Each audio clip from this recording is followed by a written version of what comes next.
हाँ जी दोस्तों, a very good morning, good evening, good afternoon. आप जब भी इस वीडियो को देख रहे होंगे दोस्तों, उम्मीद कर रहा हूं दोस्तों आप लोग बहुत जबरदस्त होंगे। दोस्तों मैं आपके सामने लेकर आया हूं सीए इंटर लॉ जनवरी 2026 वाले अटेम्प्ट के लिए एक मास्टर रिवीजन प्लान।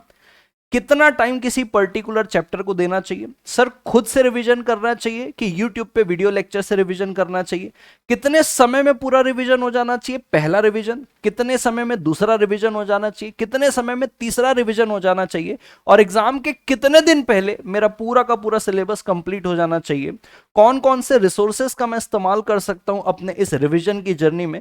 इन तमाम बातों का जवाब आपको इस वीडियो में मिलेगा। यह वीडियो बहुत ज्यादा इंपॉर्टेंट है दोस्तों। अगर आप लॉ पे 80 प्लस स्कोर करने का सोच रहे हो और अगर आप रैंक के लिए टारगेट कर रहे हो तो यह वीडियो आपके लिए बहुत ज्यादा इंपॉर्टेंट है। इस वीडियो को कृपा करके लास्ट तक देखिएगा दोस्तों। इस पे आपको आपके सवाल के सारे जवाब मिलेंगे। वीडियो को स्टार्ट करने से पहले दोस्तों बताना चाहता हूं, ये जो स्क्रीन पे आपको मैं आज प्लानर शेयर कर रहा हूं, ये प्लानर एज इट इज आपको इसी वीडियो के डिस्क्रिप्शन बॉक्स में मिल जाएगा। एंड ये प्लान मैं ये अज्यूम करते हुए चल रहा हूं कि सितंबर एंड तक आपकी पूरी क्लासेस कंप्लीट हो जाए, यानी कि अगर आप बोथ ग्रुप के लिए प्रिपेयर कर रहे हैं, मोटा मोटा मैं समझ पा रहा हूं अभी सेकंड ग्रुप की जो क्लास है वो खत्म होने को आ रही है। तो अज्यूमिंग दैट मैं आपको प्लान बता रहा हूं, मेरी बात को बिल्कुल ध्यान से सुनना। सबसे पहले दोस्तों इसमें मैं आपको कुछ रिसोर्सेज बताऊंगा। उन रिसोर्सेज के बारे से पहले मैं आपको थोड़ा सा क्लियर कर दूं। मैं इस वीडियो के अंदर कुछ अपने वीडियो रिसोर्सेज बताऊंगा जिससे आप अपना रिवीजन प्लान कर सकते हो। दोस्तों सीए इंटर के लिए मेरे पास एक तो सुपर पावर बैच है। इसमें मैंने 4 chapter including questions and MCQ के साथ करवा के लिए थे। इसको मैं सुपर पावर बैच बोलता हूं। इस पे एलएलपी, फेमा, जीसीए और आईओएस क्वेश्चंस और एमसीक्यू के साथ है। ये एक जिक्र होगा जिसमें मैंने अपने हैंड रिटन नोट्स का इस्तेमाल करते हुए और बीच बीच में कंसेप्ट नोट का इस्तेमाल करते हुए आपको पढ़ाया। एक ये वाला बैच है दोस्तों जिसपे मैंने 12 घंटे के अंदर पूरा का पूरा कॉर्पोरेट लॉ कवर किया है with the help of my concept book. Concept book के साथ 12 घंटे में पूरा कॉर्पोरेट लॉ कवर हुआ है। हाल पे हमने विजडम सेशन लॉन्च किया था दोस्तों। इस पे स्टार्टिंग के 4 चैप्टर जो बहुत इंपॉर्टेंट है, यानी कि इनकॉर्पोरेशन हो गया, शेयर कैपिटल एंड डिबेंचर हो गया, ये बड़े बड़े चैप्टर हैं। तो स्टार्टिंग के 4 चैप्टर जिसमें पढ़ना बहुत सारा है लेकिन मार्क्स बहुत कम मिलता है, 6 घंटे के अंदर मैंने विजडम नोट्स के साथ इसको कंप्लीट किया था। अब इसकी क्या यूएसपी है, जैसे सर यहां पे आपने हैंड रिटन नोट्स यूज किए, यहां पे आपने कंसेप्ट बुक यूज किए, 12 घंटे में पूरा कॉर्पोरेट लॉ कवर किया। यहां पे अलग से मैंने एक विजडम नोट्स बनाए थे जिसपे इंस्टीट्यूट की मॉड्यूल का 100% कवरेज और सारे के सारे क्वेश्चन में 18 से लेके आपके अपकमिंग जो भी अटेम्प्ट के एमटीपी आरटीपी सब कवर किया था। शॉर्ट टाइम पे पूरा कवरेज करना, एवरी क्वेश्चन कवरेज करना, ये 6 घंटे के अंदर ये 4 चैप्टर मैंने कवर किए थे। एंड अभी जब एग्जाम हुआ हाल पे सितंबर वालों का, तो मैंने एलएलपी, फेमा और जीसीए का भी विजडम सेशन लिया था लाइव। सेम जैसे अप्रोच यहां पे थी वही अप्रोच यहां पे, हर क्वेश्चन कवर्ड किया था, शॉर्ट टाइम में लाइव लिया था, 3.5 घंटे में हो गया था। इन 4 वीडियो रिसोर्सेज और ये लास्ट वीडियो रिसोर्स जहां पे ये आमतौर पर बच्चा देख के कहता है सर ये मई 24 इस पे थंबनेल पे लिखा हुआ है, तो क्या ये हमारे एग्जाम के लिए रेलिवेंट है? बेटा जब तक सिलेबस चेंज नहीं हो जाता तब तक ये आपके लिए रेलिवेंट है। ये मैंने चैप्टर वाइज लाइव लिया था, चैप्टर वाइज अपने हैंड रिटन नोट्स का इस्तेमाल करके। इन सारे वीडियो रिसोर्सेस की लिंक मैं आपको भी दिखाऊंगा साथ साथ में। इन वीडियो रिसोर्सेस का इस्तेमाल हुआ है। ये सारे वीडियो रिसोर्स आपको इसी वीडियो के डिस्क्रिप्शन बॉक्स में पीडीएफ में मिल जाएंगे। अब दोस्तों बात आती है कि क्या प्लान है सर और कैसे हम कवर करेंगे। सो दोस्तों मैंने आपके रिवीजन प्लान को 4 फेजेस में डिवाइड करके रखा हुआ है। फेज 1, फेज 2, फेज 3 और फेज नंबर 4। ये फेज का क्या रोल है सर? फेज का रोल ऐसा है दोस्तों, पहले फेज नंबर 1 में मैंने उन चैप्टर्स को रखा हुआ है जिसमें आपको पढ़ना कम है लेकिन आपको मार्क्स बहुत ज्यादा मिलेंगे। फेज 2 में फिर थोड़ा सा ज्यादा पढ़ना है, मार्क्स कंपैरेटिवली कम मिलेंगे, ऑर्डर वाइज सेट करके रखा हुआ है। तो सबसे पहले अगर मैं फेज 1 की बात करूं, इसको मैं 5 स्टार बोलता हूं दोस्तों। एलएलपी, जीसीए, फेमा और आईओएस, ये 4 चैप्टर आपको फेज 1 पे करने, जिसकी यूट्यूब की लिंक मैंने आपके यहां पे सामने रखी हुई है। यानी कि अगर आप खुद से इसको रिवाइज करना चाहते हैं स्टैंडर्ड वे में, आपको 5 घंटे एलएलपी को, 5 घंटे जीसीए को, 4 घंटे फेमा को और 4 घंटे आईओएस को, ये मैं इंक्लूडिंग क्वेश्चंस के साथ बोल रहा हूं, क्वेश्चन आंसर के साथ। मैं ये अज्यूम कर रहा हूं कि आपने एक बार अच्छे से क्लासेस की हुई है और उसके बाद आपके कंसेप्ट में धूल और जाले जमे हुए हैं, उसको कंसिडर करते हुए मैंने ये टाइम डाला है जो कि एक स्टैंडर्ड वे में हो सकता है। आपको एलएलपी को रिवाइज करने में 5 की जगह 7 लग जाए, 6 लग जाए, घबराना मत। ये फेज 1 के अंदर ये चारों चैप्टर के लिए मैंने एक स्टैंडर्ड वे में 18 घंटे निकाले। हो सकता है आपको 20 लग जाए या 22 लग जाए, तो घबराना मत, 2-4 घंटे ऊपर नीचे हो सकते हैं। अब सवाल आता है, सर ये जो YouTube की लिंक आपने बाजू में दी है, क्या इनसे मैं रिवाइज करके लूंगा कि मैं खुद से रिवाइज करके लूं? मैं बताना चाहता हूं दोस्तों, सेल्फ स्टडी से बढ़कर कोई स्टडी नहीं है। हां, आपको तकलीफ आ रही है, बीच बीच में डाउट आ रहा है जब आप रिवाइज कर रहे हो, तो आप इन वीडियो रिसोर्सेस का इस्तेमाल कर सकते हो। ये वीडियो रिसोर्सेस आपको एक मोमेंटम दे देती है, आपको सारी चीजें रिकॉल करवा देती है। कंसेप्ट में जो धूल और जाले जमे हुए वो पूरे के पूरे साफ हो जाते हैं। बट अल्टीमेटली जब तक आप खुद से एक बार गो थ्रू नहीं करेंगे, तब तक वो आपके दिमाग में रजिस्टर नहीं होती, ऐसा मेरा मानना है। अब सवाल आता है, मैंने यहां पे सारे सेशन की लिंक दी हुई है इंक्लूडिंग द टाइम। जैसे ही आप यहां पे क्लिक करेंगे इस पीडीएफ में, तो सीधा हाय हेलो गुड मॉर्निंग ये सब कट के एग्जैक्टली जहां से वो पर्टिकुलर चैप्टर शुरू हो रहा है वो टाइमलाइन मैंने यहां पे आपको दी हुई है। तो ये सारी चीज आप देख सकते हैं कि आपको हैंड रिटन नोट से रिवीजन करना है, आपको क्वेश्चन और एमसीक्यू के साथ रिवीजन करना है, कि आपको विजडम सेशन यानी कि कम टाइम में पूरे क्वेश्चन के साथ कवरेज करना है। हर प्रकार की वीडियो रिवीजन की लिंक मैंने आपको टाइमलाइन के साथ दी। जैसे आप क्लिक करोगे वो पर्टिकुलर चैप्टर वहां पे शुरू हो जाएगा। बाजू में मैंने आईसीएआई के हिसाब से मार्किंग भी दी हुई है दोस्तों, ताकि आपको कोई भी हर्डल ना आए। आपको जब जैसा वीडियो रिसोर्स यूज करना हो आप करके अपना ये रिवीजन कर सकते हैं।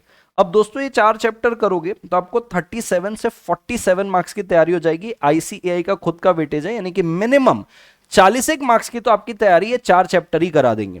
फेज 2 में दोस्तों जब अपन जाएंगे, इसको मैं 4 स्टार बोलता हूं क्योंकि इस पे चैप्टर कौन से, acceptance of deposit, charges, management and administration, काफी बड़ा चैप्टर है। ये 3 चैप्टर जब आप करोगे तो आईसीएआई के वेटेज के हिसाब से आपको मिनिमम 14 या मैक्सिमम 21 मार्क्स मिलेंगे। और इसके लिए मैंने टाइम अलॉट किया दोस्तों एक स्टैंडर्ड वे में 11 घंटे। अगर आप देखेंगे तो मैंने मैनेजमेंट एंड एडमिनिस्ट्रेशन के लिए 6 घंटे दिए इंक्लूडिंग क्वेश्चन एंड आंसर।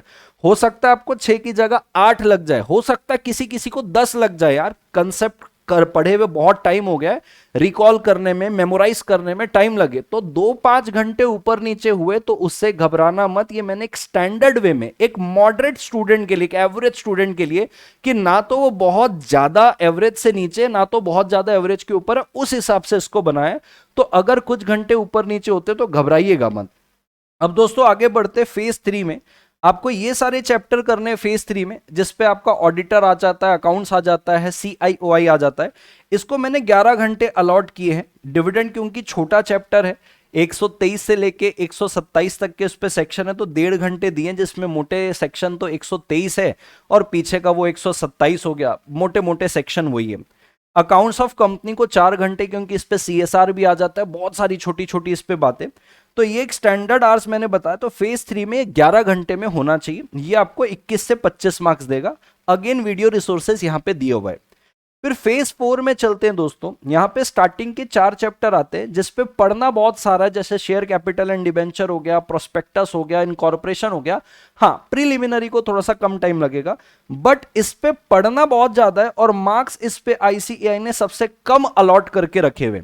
इसी के लिए मैंने विजडम सेशन आपको स्टार्टिंग में दिखाया था, जिसको मैंने मात्र स्टार्टिंग के 4 चैप्टर को पूरा कवरेज के साथ, आईसीआई के मॉड्यूल का पूरा कवरेज, अब तक के जितने क्वेश्चन पूछे उन सब का कवरेज मात्र 6 घंटे में किया हुआ है।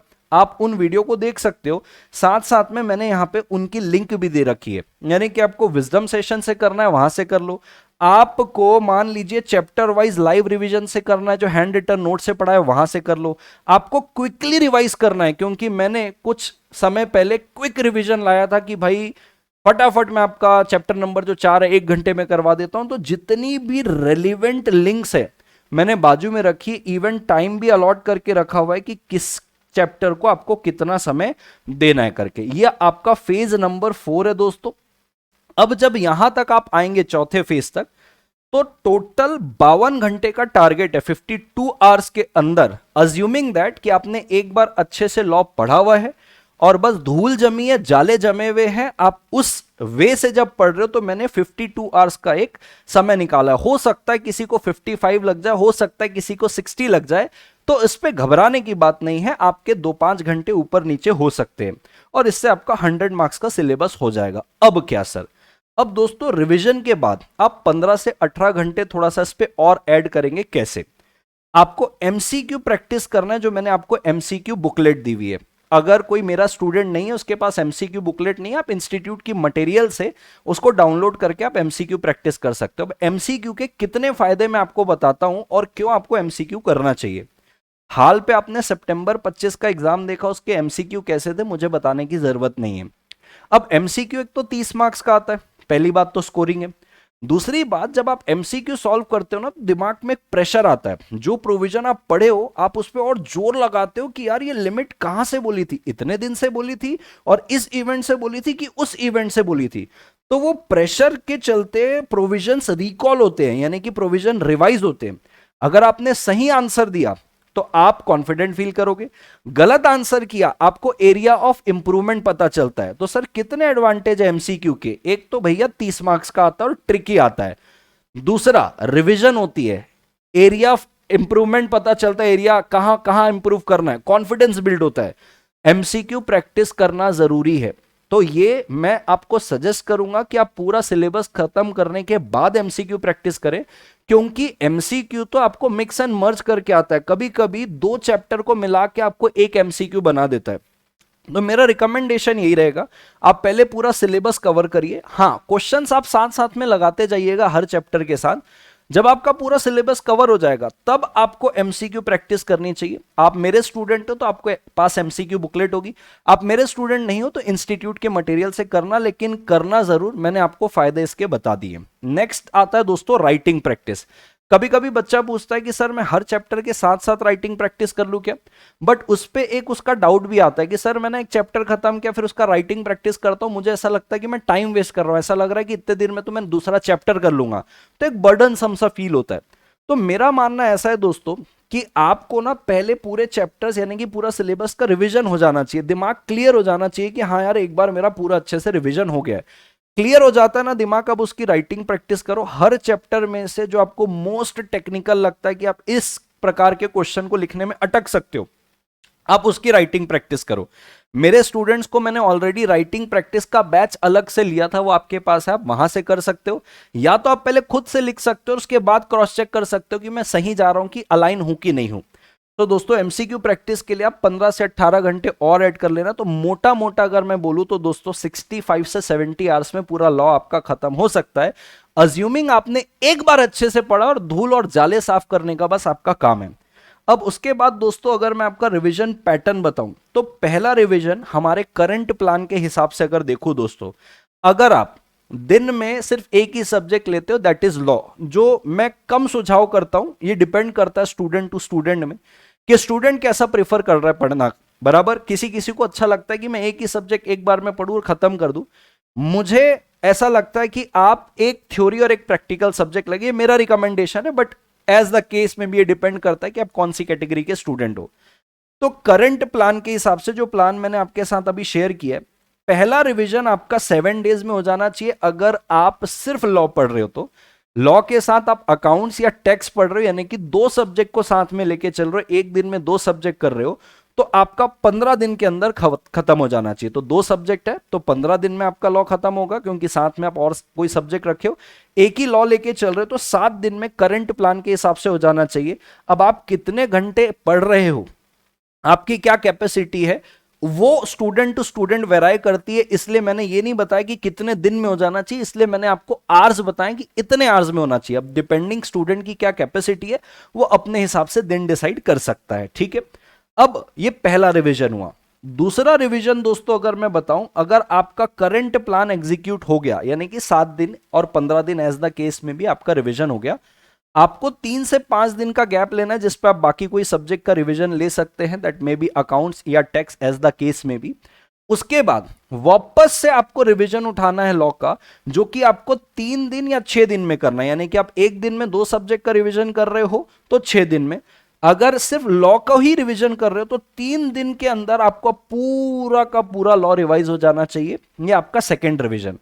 अब दोस्तों बचता है आपका थर्ड रिवीजन। थर्ड रिवीजन दोस्तों, जैसे ही आपका सेकेंड रिवीजन हो गया, यानी कि 3 दिन में आपने टारगेट अचीव कर लिया, अब जो आपका थर्ड रिवीजन होगा वो आपको 1.5 दिन में करना है। ये आपका अंतिम वार रहेगा, यानी कि आप अगर देखेंगे जो जनवरी की डेट शीट आई है, अगेन आपको 1.5 दिन ही मिला है लॉ के लिए।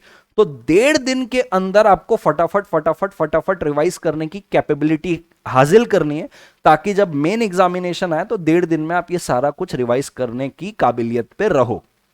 अब सवाल आता है सर ये भी हो गया, अब उसके बाद बहुत सारा मेरे पास समय बचा है। तो दोस्तों जब जब आपको समय मिल रहा है, बफर पीरियड मिल रहा है, जहां पे आपको लग रहा है बाकी सब्जेक्ट भी संभले हुए हैं, अब वापस से लॉ को देख लेता हूं, क्योंकि थ्योरी सब्जेक्ट को बार बार रिवीजन लगता है। तो जब भी आप लेके बैठोगे, आप ट्राई करोगे कि आप उस माइंडसेट से रिवीजन कर रहे हो कि मेरे को 1.5 दिन में खत्म करना है, 1.5 दिन में। तो अब जब आपका तीसरा रिवीजन अचीव हो जाएगा, 1.5 दिन वाला नहीं हो रहा है तीसरा रिवीजन 1.5 दिन में, मान लो आपको 2 दिन लगा, तो आपको जब भी आगे बफर पीरियड मिलेगा, आपको कोशिश करनी है कि आप 1-2 बार तो ऐसे प्रयास करके रखो कि 1.5 दिन में आपका ये पूरा रिवीजन हो रहा है, क्योंकि 1.5 दिन में आपको पूरा 15 चैप्टर रिवाइज करना है।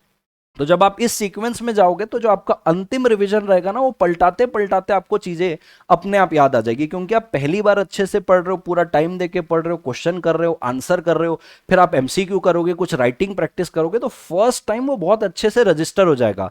सेकेंड टाइम में आपको 3 दिन में रिविजन करने बोल रहा हूं, और थर्ड टाइम में आपको 1.5 दिन में रिविजन। फिर जब जब आपको टाइम मिले यू हैव टू प्रैक्टिस कि 1.5 दिन में मेरा रिविजन हो रहा है कि नहीं हो रहा है। जितनी मल्टीपल टाइम आपको रिविजन करने का मौका मिले आप जरूर करिएगा, यह आपको लास्ट के 1.5 दिन में बहुत सुकून देगा, बहुत सुकून देगा। तो आज अभी से ये सारे प्लान एग्जीक्यूट कर लो, ताकि अंत समय में अपने को कोई दिक्कत ना आए। कुछ इंपॉर्टेंट पॉइंट्स आपको बताना चाहता हूं दोस्तों। आपको 100% कंसेप्चुअल क्लैरिटी पे फोकस करना है, क्योंकि अगर आप देखेंगे इंस्टीट्यूट अब फोकस कर रहा है भाई नए क्वेश्चंस में, कंसेप्चुअल ड्रिवन क्वेश्चन में। आपको शॉर्टकट अगर अपनाना हो, जैसे कि भाई शॉर्टकट में कोई रिवीजन मिल जाए, शॉर्टकट में कोई क्वेश्चन बैंक या एमसीक्यू मिल जाए, सिर्फ उसको पढ़ लूं चले जाऊं, ये आप खुद ही देख रहे हैं। अब वो जमाना गया। जब से नया सिलेबस आया है, इंस्टीट्यूट कंसेप्चुअल ड्रिवन क्वेश्चन दे रहा है, और ऑल टुगेदर नए क्वेश्चन और क्वालिटी क्वेश्चन दे रहा है। तो शॉर्टकट वाला जमाना तो गया बेटा, कि शॉर्ट में रिवीजन हो जाए, शॉर्ट में कोई बुक मिल जाए या क्वेश्चन बैंक मिल जाए, उससे पढ़ लूं चले जाए, हो जाए, नहीं होगा। आप इसीलिए देखेंगे, मेरा विजडम सेशन देख लो, मेरे कोई भी रिवीजन लेक्चर उठा के देख लो, मैं हमेशा एक डिटेल्ड वे में जाता हूं, कॉम्प्रहेंसिव तरीके से जाता हूं, कि हर चीज आपकी कवर हो। मॉड्यूल का 100% कवरेज आपका होना चाहिए। मेरे रेगुलर स्टूडेंट अगर आप हो, आप चिंता मत करिएगा, आपके कंसेप्ट बुक में सारी चीजें दी गई है। एमसीक्यू प्रैक्टिस बहुत ज्यादा इंपॉर्टेंट है, ये मैंने आपको ऑलरेडी बता रखा है। एंड दैट्स ऑल दोस्तों, मैंने सारे वीडियो रिसोर्सेज भी नीचे अलग से लगा के रखे। इसके अलावा कोई क्वेरी, आपको मेरी कोई बुक या कुछ भी ऑर्डर करना है, आप यहां से कॉन्टैक्ट करके मेरे इन सारी चीजों को ऑर्डर कर सकते हो। सो दैट्स ऑल दोस्तों। अगर यहां तक आप वीडियो देख रहे हो और वीडियो आपको यूजफुल लगा, चैनल पे न्यू हो, डू सब्सक्राइब इट, और लाइक किए बिना जाना मत दोस्तों। बराबर है क्या? इतना मेहनत लगता है ना इन सारी चीजों को बनाने के लिए, कि आप कोई भी वीडियो रिसोर्स पे क्लिक करो, आप सीधा उसी चैप्टर में जाओ, आपको बाकी चीजें, अननेसेसरी चीजें देखना ना पड़े, कि मेरी ऑडियो वीडियो क्लियर है क्या, हेलो टाटा बाय बाय। बहुत मेहनत लगा इसको बनाने के लिए। तो एक लाइक और जाते जाते कमेंट जरूर छोड़ के जाना, इस बार लॉ पे 80 पार।